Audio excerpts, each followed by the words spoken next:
I'm Mark Kavanaugh for Cavi Coaches, and today I'm going to coach you up on the 2025 AP Physics 2 FRQs. This is question 4 for version J.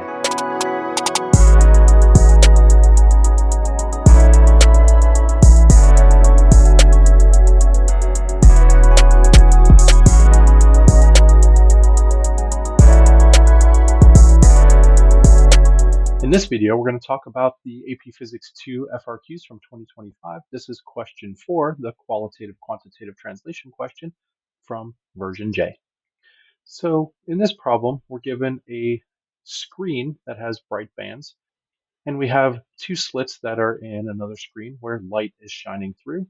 And we have the information that's given is that the distance between the screens is capital L is much, much larger than the separation between the two slits. And we have a monochromatic light laser, which just means that it emits one color of light, and the bright bands are shown on the screen. So the center from the bright bands in A and B are indicated, and three additional bright bands are included from the central band, and they're observed on the screen between bands A and B as shown.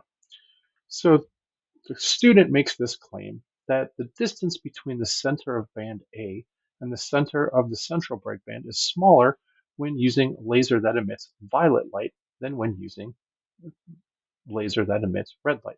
So let's first understand what's going on here. So we have red light shining through, and when it reaches the slits, it diffracts through those slits and causes this pattern to form. And as this pattern forms, you can see this is called wave fronts, and the wave fronts, the distance between them is the wavelength. Now, where you see the wave fronts intersecting, that's where you're going to have those bright bands. So you're going to have a central bright band, and then you're going to have your secondary bright bands. Then the reason they form there is if you draw a straight line, you can see all the crest lines straight up all the way through each of those bands where the wave fronts intersect from the two different diffracted waves from the light beam. So this is what causes the diffraction pattern that you see on the screen. Now, the question that is going to be asked is the student correct? So indicate whether the student's claim is correct or incorrect. So we're going to make the claim that yes, the student is correct. Now we need to explain without manipulating equations, just justify our answer. So we're not going to reference any equations, but we can look at an equation, not manipulating it, meaning do not rearrange the equation. So what we're going to do is we know that delta D is the path length difference because the question says to justify our answer by using the path length difference traveled by the light from each slit to the center of band A. Delta D is the path length difference that light travels, and that's equal to m times lambda. M is just an integer that represents the bright order magnitudes from the central bright band. So if it's bright band A, that's going to be 2. If it was the one before that, it'd be 1. And then lambda, that's our wavelength of the light that's being used. So we're going to justify our claim that the wavelength of light is the path length difference that light travels from each slit to the bright bands, multiplied by the integer of whatever bright band it is. So red, having a longer wavelength and a lower frequency, is going to travel a further distance because it has a longer path length difference to get to the screen, meaning that's going to be further from that central bright band or further up on the screen as we see here.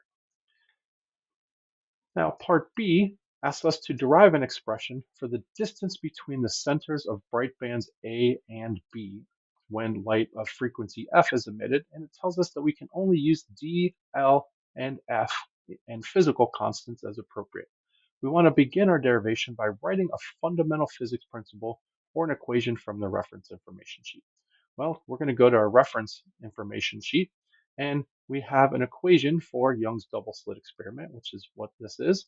And that shows us that D, which is the separation of the slits, times Y max divided by L, that's approximately equal to M times lambda. And that's approximately equal to because this is known as the small angle approximation equation. So what we're going to do is we are going to rearrange this equation to solve for Y max. First of all, remember Y max is the distance between the central bright band and bright band A, or the central bright band and bright band B. So first thing is we look at our equation and we can use D and L, but we can't use M and lambda. So what we're going to do is we're going to go back to our reference table and we're going to find an equation for wavelength, which is just the speed of the wave divided by the frequency. Well, the speed of the wave, this is light, so the speed of light is just a constant, c, and we're allowed to use physical constants, which the speed of light is. So what we're going to do is we're going to substitute that in, but we also know that for the bright band from the Y max, that's bright band is the second one for bright band A from the central bright band. So we're going to plug in 2 for M and substitute wavelength as C divided by F. Then we can rearrange this equation now and solve for Y max, and we're going to get a value of 2CL divided by the separation of the slits times the frequency. Now, again, that's just the distance between bright band A and the central bright band. We want to know from A to B. So we found the equation from central bright band to bright band A is 2CL divided by DF. Well, if we wanted to go from A to B, what we know is that bright band B to the central bright band is the same distance. So all we have to do is just multiply our Y max value by 2, and we're going to get an equation for the distance between bright band A and bright band B is 4 times CL divided by DF. So that's our equation for the distance between bright band A and bright band B. Now, part C asks us to indicate whether the expression we derived in part B is or is not consistent with your answer from part A. Let's briefly justify. So a little tip, there should be some consistency between your answers. So the equation we derived in part B shows that as frequency increases, that Y max is going to decrease. So we talked about using violet light, which has a higher frequency, so that's going to have a shorter Y max, or red light, which has a lower frequency, which means the Y max values would be greater. So a smaller frequency means longer wavelength, as stated in part A. A longer wavelength means that a larger Y max value, so for red, it would be longer and further from the central bright band. And then violet would have a shorter distance from the central bright band, having a shorter wavelength, meaning that the bright bands are more spread out for red and closer together for violet. So this is free response question 4, version J on the 2025 AP Physics 2 exam. I hope this was helpful, and I hope you have a great day and an even better tomorrow.